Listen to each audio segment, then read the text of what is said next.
You know, there are mornings when life doesn't break you loudly. It breaks you quietly. And sometimes that quiet hurts more. It happened to me on a Tuesday. Not a dramatic Tuesday, just the kind that slips into your week without asking permission. The kettle was hissing softly behind me, and I was standing in my small kitchen holding a worn ceramic mug. The one with the chipped rim I kept telling myself I'd replace one day. A thin blade of sunlight hit the side of it, making the crack look brighter than it should have. And for a moment, a long, breath-catching moment, everything inside me paused.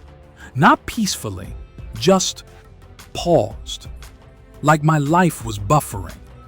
I don't know why that morning cut differently. Maybe it was the way the silence felt heavier than usual.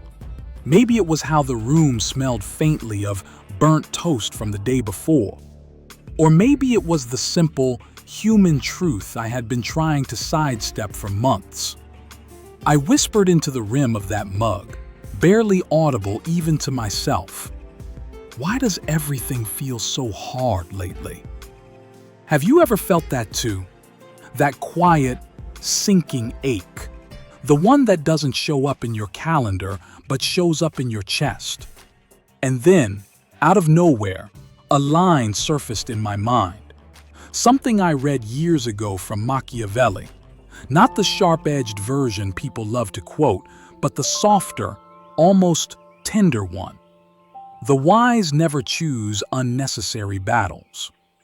Funny how a line meant for rulers and kingdoms can suddenly feel like it's meant for someone just trying to make rent. It didn't sound ruthless that morning. It sounded like permission. Permission to breathe. Permission to stop performing strength every second of every day. Permission to admit I was tired. And I was. God, I was. Life lately hadn't been a storm. Storms come and go. This felt more like gravity, constant, pulling, quietly exhausting. Rent had gone up. Groceries had multiplied in price like they were breeding on the shelves. My paycheck felt thinner. My patience felt thinner. My hope, thinning too, if I'm being honest. This is the season a lot of adults quietly enter. The season when soft life stops being an aesthetic on Instagram and starts becoming a craving, a survival need, a whispered please at the end of a long day. But I was afraid to slow down. It felt dangerous, like slowing down meant losing something I couldn't afford to lose. My progress, my identity, my sense of control, my future. That fear had been living in my body longer than I realized, sitting in my shoulders, knitting itself into my jaw, curled up in the tightness behind my ribs. The kettle clicked off, the fridge hummed. Outside, a city bus sighed at the stop. And in that stillness, another line drifted into my mind. A TikTok quote I had saved months ago without thinking. I'm not lazy. I'm just tired of being in survival mode. I didn't know why it hit me so hard right then. Maybe because, standing in that kitchen, survival mode didn't feel like a phase anymore. It felt like a lifestyle I never signed up for. Why do the smallest moments hit the hardest? Why does a simple mug, chipped, familiar, become a mirror for everything you've been trying not to see? I lifted it closer to my face and noticed how warm it felt against my hands. A warmth I hadn't felt in myself for a while. And in that small pause, something whispered inside me. Not loudly, not dramatically, but with the kind of softness that feels like truth. Maybe I can't keep living this way. Not with this much pressure packed into a single breath. Not with this constant fear of slowing down. Not with this version of myself that's always bracing for the next blow. Have you ever been afraid of your own silence? Because that morning, in that tiny kitchen, with that worn mug catching the light, my silence told me more truth than I was ready to hear.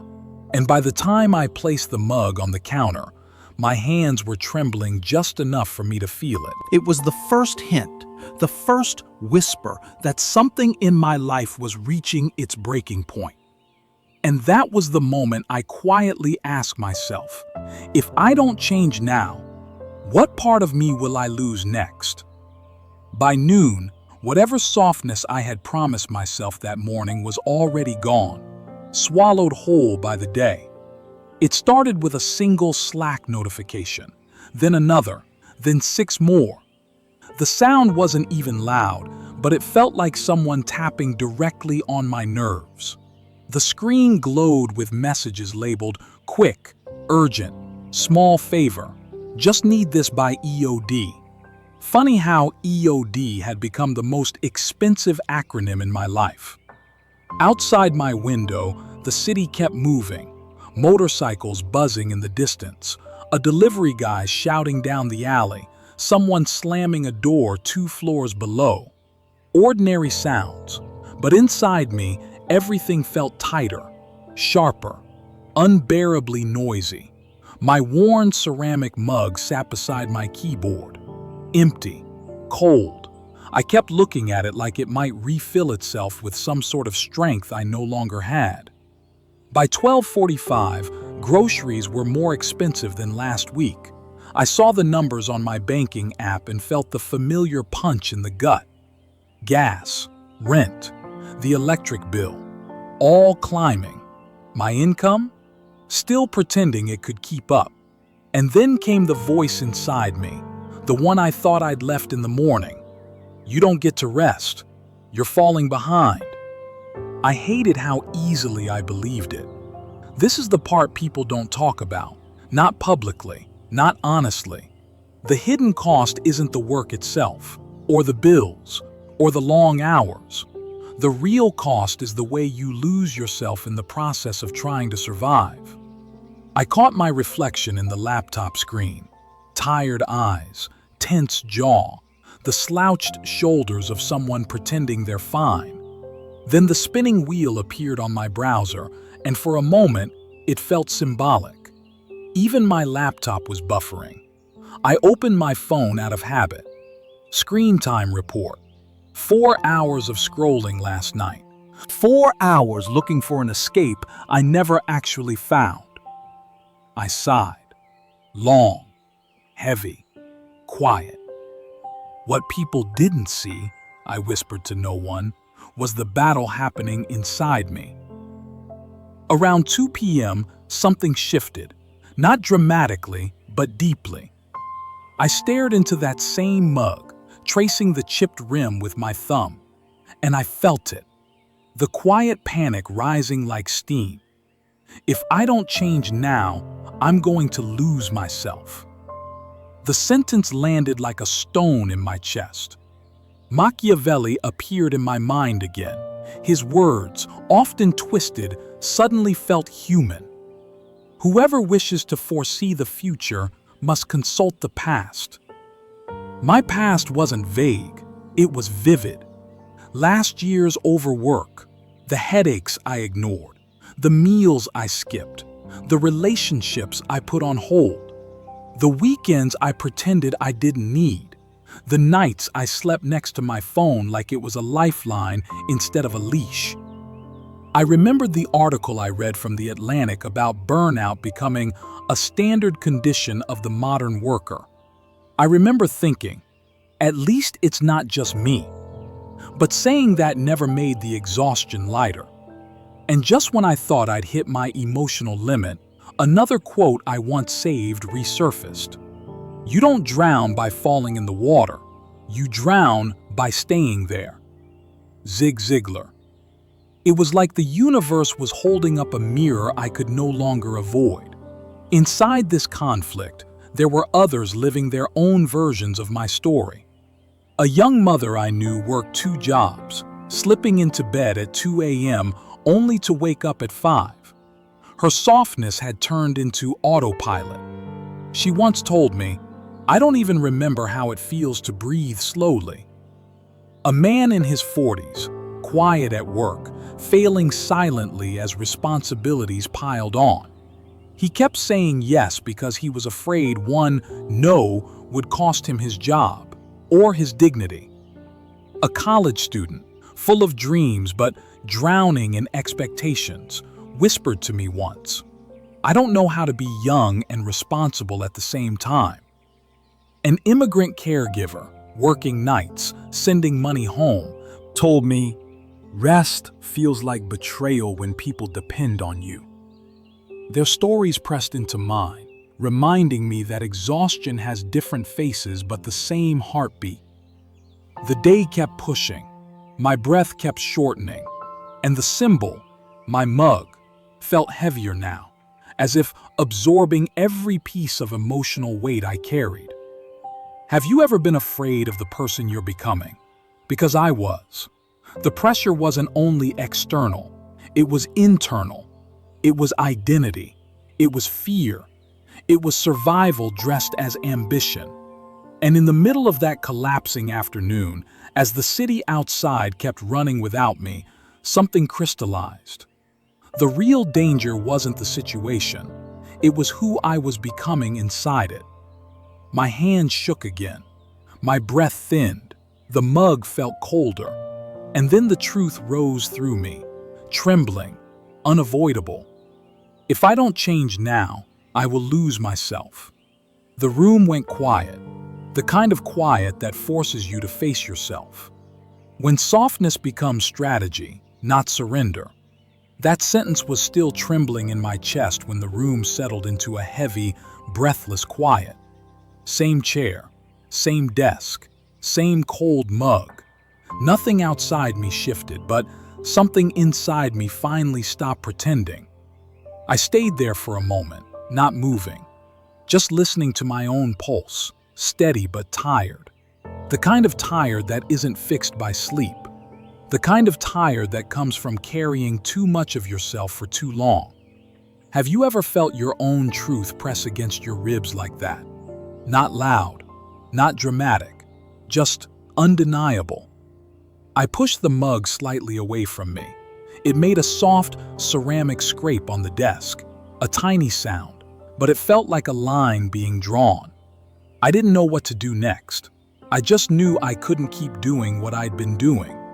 So that night, after work, instead of numbing myself with scrolling or letting exhaustion swallow the evening, I reached for a notebook, the one I bought months earlier because reflection sounded like something stable people did. It had collected dust on my shelf. I wiped it off with the sleeve of my sweater and sat down. The lamp beside me hummed softly. The apartment smelled faintly of leftover rice and dish soap. The world felt strangely still. And I wrote one sentence, slowly, almost like a confession. What if being softer is the smartest move I make this year? I stared at it. My handwriting looked tired, but the words, they felt alive. It didn't feel weak. It felt strategic. It felt like choosing myself, not abandoning my responsibilities. People get Machiavelli wrong. They picture him cold, calculating. But the truth is, he understood something deeper. Not every battle is meant to be fought. Some are meant to be stepped away from. Some are meant to be outsmarted, not conquered. A line from him came back to me, something I'd once jotted down from a documentary. Strength unused is sometimes the greatest strength. And suddenly, softness didn't look like surrender. It looked like strategy, a different kind of courage. I wrote down a second line. It wasn't a breakthrough. It was a quiet shift. Because that's what it felt like. Not a wild transformation, not a cinematic revelation, just a gentle pivot, the kind that your future self thanks you for. The mug sat beside me again, this time filled with warm tea. Same cracks, same shape, but somehow, the light hitting it felt kinder. Maybe because I was treating myself with a little more kindness too. I started making a small list. Nothing ambitious, nothing performative. Just tiny choices that felt like breathing deeper. Say no without a 3-paragraph apology. Choose one priority a day, not 5. Drink water before checking my phone. Rest before burnout, not after. Spend money consciously, not emotionally. Protect the first 10 minutes of every morning. Let softness guide decisions, not fear. Not goals, not resolutions, just invitations. It was strange how powerful they felt. Small, almost invisible actions, but each one creating a little space inside me. A line from Thich Nhat Hanh floated into my mind, gentle, grounding. Peace begins with one breath. I felt my shoulders drop just a little, a soft release, a beginning. The mug warmed my hands. The notebook pages rustled softly. Outside, the city had quieted into a sleepy hum. And I thought, have you ever realized that the peace you're chasing is built from moments this small?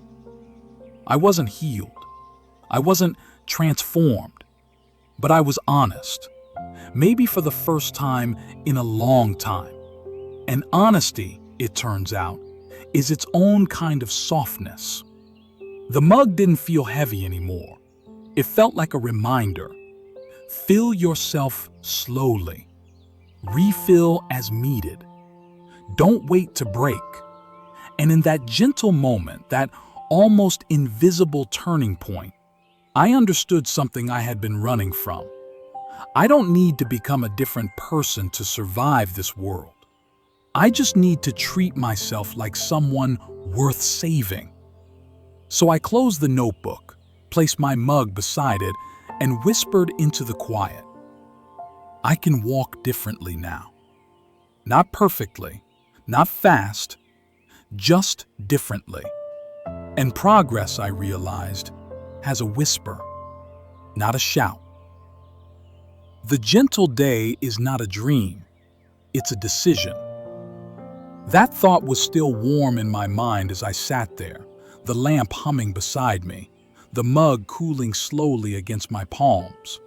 Same room, same chair, same life waiting for me outside this quiet circle of light. But something in the way I was breathing had changed, softer, steadier, more willing. I didn't get up right away, didn't rush to wash the mug or close the lamp or pretend I'd figured everything out. I just let myself sit in that small stillness I'd been avoiding for months. Have you ever noticed how silence, when you're finally ready for it, feels a lot like coming home? I looked over at the notebook, the one with that single sentence written like a soft rebellion, and I felt a kind of gentle gratitude I hadn't felt in a long time. Not for success, not for achievement, but for honesty. For the way truth, once spoken, refuses to go back to sleep. And that's when another memory surfaced. A simple line I once read from Mary Oliver, scribbled on a scrap of paper tucked in a book. Keep some room in your heart for the unimaginable. At the time, I didn't know what that meant for me. Tonight, I did. Making space, even a tiny room, for a gentler life felt unimaginable last year. But here I was, finally opening the door a crack. I stood up slowly, feeling the stiffness in my back from the day's tension. The kitchen was dark except for the small pool of light on the counter. I washed the same ceramic mug under warm water, watching the suds slide over the crack in the rim. Funny how that mug had become a small witness to everything. The exhaustion, the panic, the shift, the softness. I set it upside down on the counter. A simple, ordinary gesture, but it felt like punctuation, gentle, necessary, grounding. Here's what I remember now. The smallest choices carry the biggest truths. The quietest decisions change the loudest parts of your life. And softness, the kind you choose on purpose, is not the opposite of strength. It is strength. I've spent so much of my life trying to outrun exhaustion, outwork fear, outpace disappointment. But that night taught me something steadier. Trying softer can be wiser than trying harder. The apartment felt different now.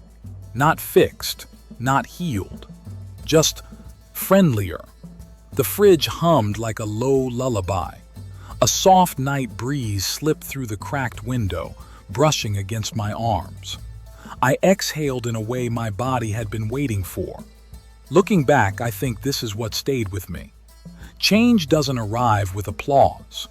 It arrives in whispers, in mugs rinsed at 11 p.m., in notebooks opened after months, in breaths you didn't know you'd been holding. It arrives quietly, the moment you decide to stop abandoning yourself. Tomorrow felt less intimidating. Not lighter exactly, but less sharp. Like I wouldn't have to armor up before leaving the house. And that's when another small truth came to me. I didn't need to earn gentleness. I could just choose it. So here's something small, something immediate, something you can do too if you want. Try this tonight. Sit with your cup in silence for 1 minute. No phone, no pressure, just breath and warm ceramic. Let it be a tiny permission, the kind you've been withholding from yourself. Because sometimes, a single minute of softness can undo an entire day of hardness. As I turned off the lamp and headed toward my bedroom, the room felt wrapped in a quiet kind of hope. The mug sat upside down, drying. The notebook lay open on the table, holding my new beginning without fanfare. And somewhere in that gentle night, in the soft hum of the fridge, in the distant sound of a motorcycle passing, in the cool air brushing the curtains, I felt myself returning, not as someone new, but as someone finally willing to live differently. A little softer, a little wiser, a little more like someone who understands that surviving isn't the goal, living is. And in that quiet truth, whispered more than claimed, something inside me finally settled. Because the gentle day, the one I thought I had to wait for, wasn't a dream after all. It was a decision.